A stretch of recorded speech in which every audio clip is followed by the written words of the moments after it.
یەکەم گەورەترین زیانی مێژووی لە ئێران تۆمار کرا. ئێران ڕۆژانە ملیارێک دۆلار زیان دەکات. تا ئێستا ئێران گەورەترین هێرشا موشەکەکانی مێژووی وڵاتەکەی ئەنجام داوە. ئەگەرچی بەراورد بە بەرامبەرەکانی تێچی و شەڕەکەی کەمە، بەڵام وڵاتەکە سێهەم گەورەترین زیانی کردو لە مێژووی خۆیدا. لە شەڕی 8 ساڵی ئێران لەگەڵ عێراقدا، ئێران نزیکەی 800 ملیار دۆلار بە نرخی ئەمڕۆی زیان کرد. بەڵام لە گەمارۆکانی 12 ساڵی ئەمریکا و ئەوروپادا بە نزیکەی 1 تریلیۆن و 500 ملیار دۆلار زیانی کرد.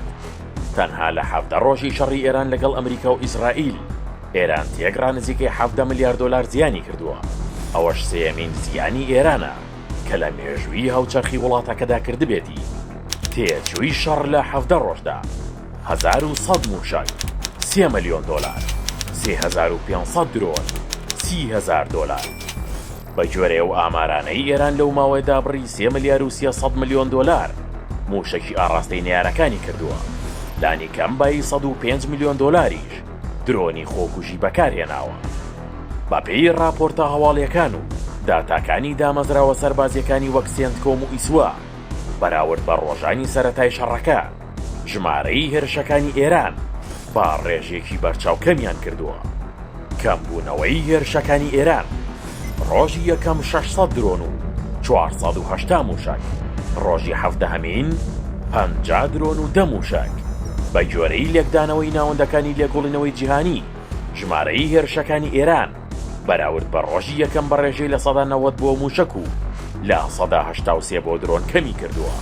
هۆکارەکەشی دەگەڕێتەوە بۆ وێرانبوونی سەکۆکانی هاوێشتن و کەمبوونەوەی کۆگەکانی چەک لە ناوخۆی ئێراندا.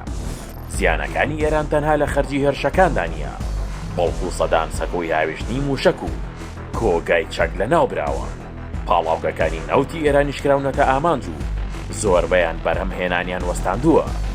جەنگەکە ئابووری ئێرانی گەیاندۆتە لێواری داڕمان بە شێوەیەک بەهایتمەن بۆ نزمترین ئاستی مێژووی دابەزیوە. هەناردەی نەوتیش ڕاگیراوە، هەڵاوسانی ئابووریش وڵاتەکەی گرتوتەوە. ئەگەرچی ئەمریکاش نزیکەی 25 ملیار دۆلاری زیان بەرکەوتووە، بەڵام ڕەنگە پڕکردنەوەی زیانەکان بۆ ئێران زۆر لەوەی ئەمریکا قورستر بێت، چونکە دۆخی ئابووری وڵاتەکە داڕماوە.